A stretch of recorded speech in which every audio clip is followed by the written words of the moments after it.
ಈ ವಿಡಿಯೋದಲ್ಲಿ ಯಾವ ಥರ ಒಂದು ವೀಡಿಯೋಗೆ ಸಬ್‌ಟೈಟಲ್ಸ್ ಆ್ಯಡ್ ಮಾಡೋದು ಅಂತ ನೋಡೋಣ. ಫಸ್ಟ್ ಪ್ರೀಮಿಯರ್ ಓಪನ್ ಮಾಡಿ ವೀಡಿಯೋ ಇಂಪೋರ್ಟ್ ಮಾಡ್ಕೊಳ್ಳಿ. ನೆಕ್ಸ್ಟ್ ಇಲ್ಲಿ 3 ಡಾಟ್ಸ್ ಇದೆ ಅಲ್ವಾ, ಕ್ಲಿಕ್ ಮಾಡಿದ ತಕ್ಷಣ ಟೆಕ್ಸ್ಟ್ ಅಂತ ಬರುತ್ತೆ. ಅದು ಪ್ರೆಸ್ ಮಾಡಿದ ತಕ್ಷಣ ಟ್ರಾನ್ಸ್ಕ್ರಿಪ್ಟ್ ಸೀಕ್ವೆನ್ಸ್ ಅಂತ ಇರುತ್ತೆ.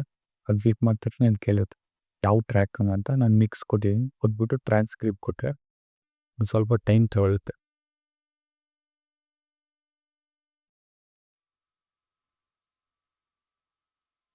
ನೆಕ್ಸ್ಟ್ ಈ ಥರ ಬಂದ ತಕ್ಷಣ ಇಲ್ಲಿ ಸಿ ಅಂತ ಐತಲ್ಲ, ಕ್ರಿಯೇಟ್ ಕ್ಯಾಪ್ಷನ್, ಅದಕ್ಕೆ ಕ್ಲಿಕ್ ಮಾಡಿದ ತಕ್ಷಣ ಈ ಥರ ಕೇಳುತ್ತೆ. ಇವಾಗ ನಿಮ್ಗೆ ಸ್ಟೈಲ್ ಯಾವ ಥರ ಬೇಕು ಇದು ನನ್ನ ಕೊಟ್ಟು. ನೆಕ್ಸ್ಟ್ ಮ್ಯಾಕ್ಸಿಮಮ್ ನಿಮಗೆ ಕ್ಯಾರೆಕ್ಟರ್ ಲೆಂತ್ ಎಷ್ಟು ಇರುತ್ತೆ, ನಾನು 16-15 ಹೋಗ್ತೀನಿ. ತುಂಬ ಜಾಸ್ತಿ ಲೈನ್ ಬರೋವು, ಒಂದು 1 ವರ್ಡ್ 2 ವರ್ಡ್ ಬಂದರೆ ಸಾಕು. ಸೊ ಒಂದು 12 ಕೊಡ್ತೀನಿ. ನೆಕ್ಸ್ಟ್ ಮಿನಿಮಮ್ ಡ್ಯೂರೇಷನ್ ಇನ್ ಸೆಕೆಂಡ್ಸ್ ಅನ್ನೋದೇ ಒಂದು ನೀವು ಕೊಟ್ಟಿರೋ ಆ ಲೆಂತ್ ಎಷ್ಟು ಡ್ಯೂರೇಷನ್ ಬರಬೇಕು ಅಂತ. ಸೊ ನಾನೊಂದು 2 ಸೆಕೆಂಡ್ಸ್ ಅನ್ಕೊತೀನಿ. ಗ್ಯಾಪ್ ಬಿಟ್ವೀನ್ ಕ್ಯಾಪ್ಷನಲ್ಲಿ ಲೈನ್ಸ್ ಸಿಂಗಲ್ ಲೈನ್ ಬಿಟ್ಟರೆ ಡಬಲ್ ಲೈನ್, ನಾನು ಫುಲ್ ಸಿಂಗಲ್ ಲೈನ್ ಕೊಟ್ಬಿಟ್ಟು ಕ್ರಿಯೇಟ್ ಅಂತ ಕೊಟ್ಟ ತಕ್ಷಣ ಸೊ ಇಷ್ಟೇ ಕ್ಯಾಪ್ಷನ್ ನೋಡಿ ಕ್ರಿಯೇಟ್ ಆಯ್ತು ಫುಲ್. ಸೊ ಇವಾಗ ನಿಮಗೆ ಕ್ಯಾಪ್ಷನ್ ಸ್ಟೈಲ್ಸ್ ಚೇಂಜ್ ಮಾಡಬೇಕಂದ್ರೆ ಏನಿಲ್ಲ, ಸ್ವಲ್ಪ ಝೂಮ್ ಮಾಡಿಬಿಟ್ಟು ಯಾವುದಾದ್ರು ಒಂದು ಫಸ್ಟ್ ಇದಲ್ವ ಈ ವರ್ಡ್ ಕ್ಲಿಕ್ ಮಾಡಿದ ತಕ್ಷಣ ಕ್ಲಿಕ್ ಮಾಡಿಬಿಟ್ಟು ಎಸೆನ್ಷಿಯಲ್ ಗ್ರಾಫಿಕ್ಸ್ ಅಂತ ಇರುತ್ತೆ, ಅದನ್ನು ಕ್ಲಿಕ್ ಮಾಡಿ. ನೆಕ್ಸ್ಟ್ ಕೆಳಗಡೆ ಹೋಗುತ್ತೆ ಎಡಿಟ್ ಕ್ಲಿಕ್ ಮಾಡಿ. ಸೊ ಇಲ್ಲಿ ಬರುತ್ತೆ. ಫಾರ್ ಎಕ್ಸಾಂಪಲ್ ನಿಮ್ಗೆ ಯಾವ ಬೇಕು ಟೆಕ್ಸ್ಟ್ನ ಪಾಪಿನ್ಸ್ ಲೈಕ್ ಬೋಲ್ಡ್ ಕೊಡ್ತೀನಿ, ಸ್ವಲ್ಪ ಝೂಮ್ ಮಾಡ್ಕೊಂಡು ಲೈಕ್ ಸ್ವಲ್ಪ ದೊಡ್ಡದು ಮಾಡ್ಕೊಂಡು. ಓಕೆ, ನೆಕ್ಸ್ಟ್ ನನಗೆ ಬ್ಯಾಕ್ಗ್ರೌಂಡ್ ಬೇಕು. ಬ್ಯಾಕ್ಗ್ರೌಂಡ್ ಒಂದು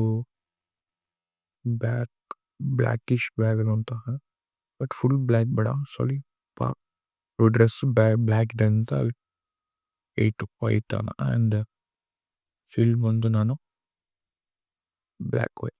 ಸೊ ಇವಾಗ ನಾನು ಶ್ಯಾಡೋ ಇನ್ನೊಂದು ಹಾಫ್ ಮಾಡ್ತೀನಿ, ಇದನ್ನು ಸ್ವಲ್ಪ ಇನ್ಕ್ರೀಸ್ ಮಾಡ್ತೀನಿ. ಲೈಕ್ ಇನ್ ದ ಬ್ಯಾಕ್ಗ್ರೌಂಡ್ ಸ್ವಲ್ಪ ಕರು ಕೊಡೋಣ.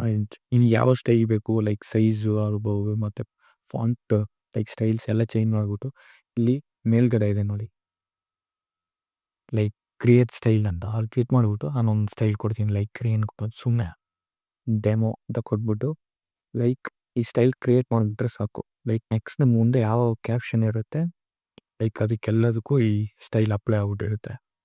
ಕಂಪ್ಲೀಟ್ ವೀಡಿಯೋ ಫುಲ್ ಅಪ್ಲೈ ಆಗ್ಬಿಟ್ಟಿರ್ತಾನೆ, ಒಂದೊಂದಾಗಿ ಚೇಂಜ್ ಮಾಡೋದೇನು ಬೇಕಾಗಿ. ಸೊ ಈ ಸ್ಟೆಪ್ ಕ್ಯಾಪ್ಷನ್ ಮ್ಯಾನ್ಯುವಲ್ ಆಗಿ ಟೆಕ್ಸ್ಟ್ ಮೇಲೆ ಟೈಪ್ ಮಾಡಿಬಿಟ್ಟು ಅಪ್ಲೈ ಮಾಡೋದು ತುಂಬ ಟೈಮ್ ತೊಗೊಳುತ್ತೆ. ಸೊ ಪ್ರೀಮಿಯರ್ ಪ್ರೋ ಇದೊಂದು ಅಡ್ವಾಂಟೇಜ್ ಐತೆ, ಕ್ಯಾಪ್ಷನ್ ಆಟೋಮೆಟಿಕಾಗಿ ಜನ್ರೇಟ್ ಆಗುತ್ತೆ. ಅದನ್ನು ನಾವು ಯಾವ ಥರ ಬೇಕು ಆ ಥರ ಚೇಂಜ್ ಮಾಡ್ಕೋ, ಲೈಕ್ ಫಾಂಟ್ ಸ್ಟೈಲ್ ಆಗಿರ್ಬೋದು ಮತ್ತು ಸಬ್‌ಟೈಟಲ್ ಸೈಜ್ ಆಗಿರ್ಬೋದು, ಯಾವ ಥರ ಬೇಕು ಆ ಥರ ಚೇಂಜ್ ಮಾಡ್ಕೋ. ಸೊ ಇದೇ ಥರ ನೆಕ್ಸ್ಟ್ ವೀಡಿಯೋ ನೋಡೋಣ.